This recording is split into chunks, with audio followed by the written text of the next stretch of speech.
मुल्क भर में मानसून बारिशों से मजीद 10 अमवात रिपोर्ट। बारिशों से हादसात में जाँ बहक अफराद की तादाद 252 हो गई। मुख्तलिफ हादसात में जख्मियों की तादाद 611 तक जा पहुंची। लाहौर समेत पंजाब भर में एक बार फिर मूसलाधार बारिशें। फैसलाबाद, कलर कहार, चकवाल, पिंडी भटिया में बादल खुलकर बरसे। शेखुपुरा में सबसे ज्यादा 119 मिलीमीटर बारिश रिकॉर्ड। नशेबी इलाके ज़ेरे-आब, बारिश का पानी घरों में दाखिल। बारिशी पानी की निकासी न होने से गलियां नदी नालों में तब्दील। पिंडी भटिया के सीम नाले भिपरने से सैलाबी सूरत हाल। कई इलाकों में तैयार फसलें तबाह हो गईं। रावलपिंडी और इस्लामाबाद में वक्फे से बरसात। मंगला और तरवेला डैम में पानी की सतह बुलंद। दरिया सिंध में कालाबाग और चश्मा के मकाम पर दरमियाने दर्जे का सैलाब। महकमा मौसमियात ने चारों सूबों गिलगित और आज़ाद कश्मीर में मजीद बारिशों की पेशगोई कर दी।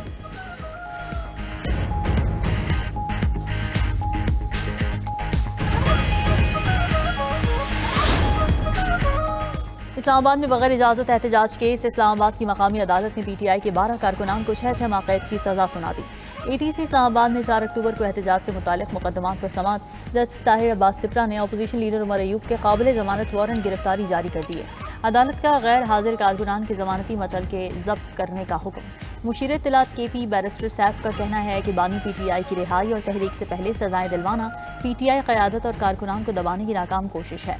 वाज़ेह हो गया कि जाली हुकूमत बानी की रिहाई की तहरीक से खौफज़दा है।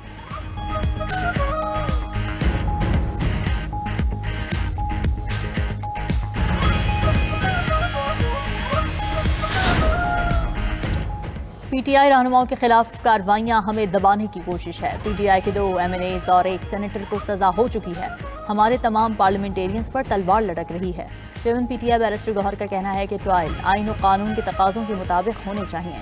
सेनेट इंतखाबात में कोई भी वोट बाहर नहीं निकाला था। जनरल सेक्रेटरी PTI सलमान अकरम राजा ने कहा कि शाह महमूद कुरैशी पार्टी को लीड करने नहीं जा रहे। पार्टी लीडर बानी PTI ही हैं। बंद कमरा ट्रायल आइन और कानून की खिलाफ वर्जी है। 5 अगस्त को अवाम अपनी बेजारी का भरपूर इजहार करेंगे। अलीमा खान बोली, बानी PTI ने कहा उन्हें 22 घंटे तक सेल में रखा जा रहा है। मुल्क में इंसाफ का निज़ाम दफन हो चुका है।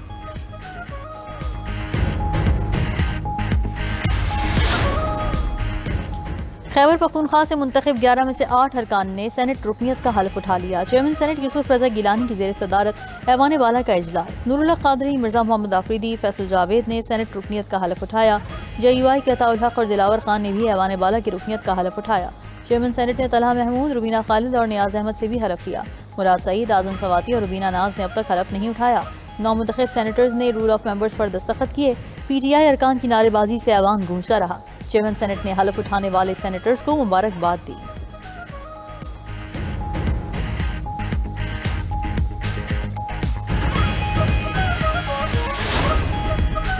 मुल्क की मईशत की बेहतरी का एतराफ़ आलमी रेटिंग एजेंसी ने 3 साल बाद पाकिस्तान की क्रेडिट रेटिंग बेहतर कर दी। S&P ने पाकिस्तान की रेटिंग +CCC से बढ़ाकर -B कर दी।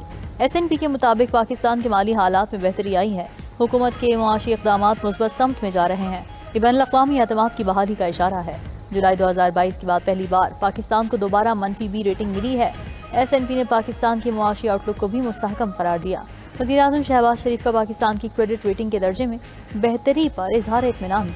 कहा कि क्रेडिट रेटिंग बेहतर होने से पाकिस्तानी मईशत पर बैरूनी सरमायाकारों का एतमाद बेहतर होगा। वज़ीर-ए-आज़म शहबाज शरीफ से वर्ल्ड बैंक की रीजनल नायब सदर की मुलाकात। वज़ीर-ए-आज़म ने इस्तिंतास माहदे पर पाकिस्तान के मौक़िफ़ की हिमायत पर इज़हार तशक्कुर किया। वज़ीर-ए-आज़म शहबाज शरीफ ने सिविल सर्विसेज इस्लाहात के लिए कमेटी कायम कर दी। कमेटी को 1 माह में जामे सिफारिशात पेश करने की हिदायत।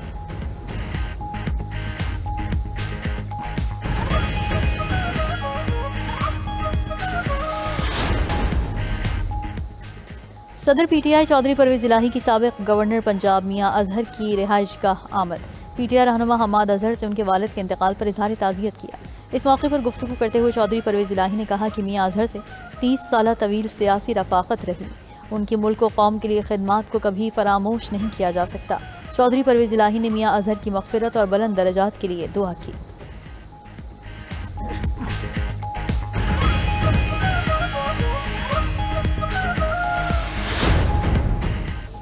बानी PTI और बुशरा बीबी के खिलाफ तोशा खाना 2 केस की अडियाला जेल में समात।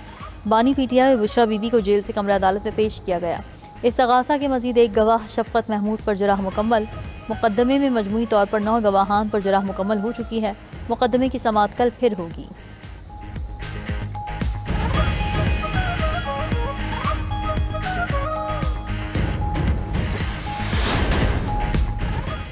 बगावत के इल्ज़ाम में बांग्लादेश के साबिक चीफ जस्टिस को गिरफ्तार कर लिया गया। ABM खैरुल हक को बगावत समेत 3 मुकदमात में ढाका से हिरासत में लिया गया।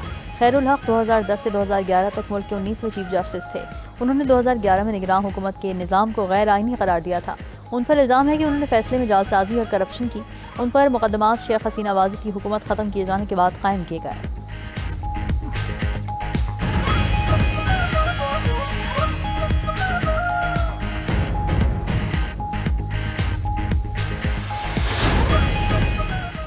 रूस के मशरक़ी इलाके में मुसाफिर तैयारा गिर कर तबाह। तैयारे में सवार 49 अफराद हलाक हो गए।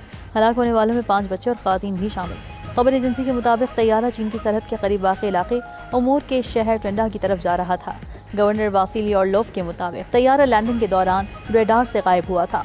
एमरजेंसी हुक्काम ने हेलीकॉप्टर के जरिए जली हुई लाशें जंगलात और पहाड़ी इलाके से निकाली।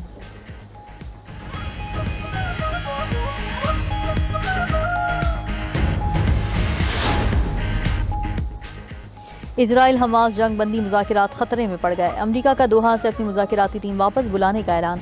मशरिक़ वस्ता के लिए अमरीकी एलची स्टीव विटकॉफ का कहना है कि हमास के जवाब से लगता है उसे जंग बंदी में दिलचस्पी नहीं। उधर गाज़ा पर इजरायली फ़ौज के हमलों में मजीद 113 फ़लस्तीनी शहीद हो गए। 24 घंटों में भूख और कहत से मजीद 2 फ़लस्तीनी दम तोड़ गए। गाज़ा में भूख से औरतों और बच्चों समेत अब तक 113 फ़लस्तीनी शहीद हो चुके हैं। फ़लस्तीनी शहदा की मजमूई तादाद 59,000 से तजावुज़ कर गई। दूसरी तरफ यूरोपीय ऐवानों में इजरायली बर्बरियत के खिलाफ आवाज़ें उठने लगीं। यूरोपीय पार्लियामेंट के 60 से ज़्यादा अरकान ने इजराइल के खिलाफ पाबंदियों और असलहे की फ़रोख्त पर पाबंदी लगाने का मुतालबा कर दिया। यूरोपीय अरकान का यूरोपीय यूनियन के खारिजा पॉलिसी की सरबराह को ख़त लिखा कि गाज़ा में इंसानी बहरान और इमदादी मकामात पर हमले नाकाबिल कबूल हैं।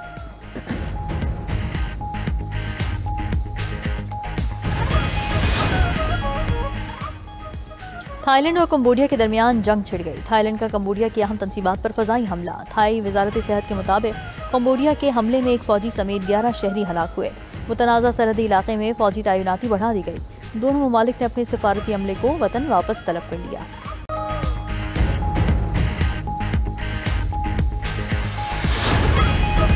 चीन के साथ तिजारती मुआहदा तय करने के मरहले में है। अमरीकी सदर डोनाल्ड ट्रंप का वाशिंगटन में AI समिट से खिताब। कहा यूरोपीय यूनियन के साथ संजीदा मुज़ाकिरात कर रहे हैं। अमरीकी सदर ट्रंप का अमरीका और नेटो डील पर जोर। कहा डील के तहत यूरोपीय इत्तेहादी हथियार खरीद कर यूक्रेन को भेजेंगे। मुख्तलिफ ममालिक पर 15 से 50% के दरमियान टैरिफ आयद करेंगे। एशियाई ममालिक के साथ तवानाई के मुआहदे करने जा रहे हैं। आर्टिफिशियल इंटेलिजेंस रेस का आगाज़ अमरीका ने किया। अमरीका ही जीतेगा। ट्रंप ने AI कवानीन में नरमी के एग्जीक्यूटिव ऑर्डर पर दस्तखत कर दिए।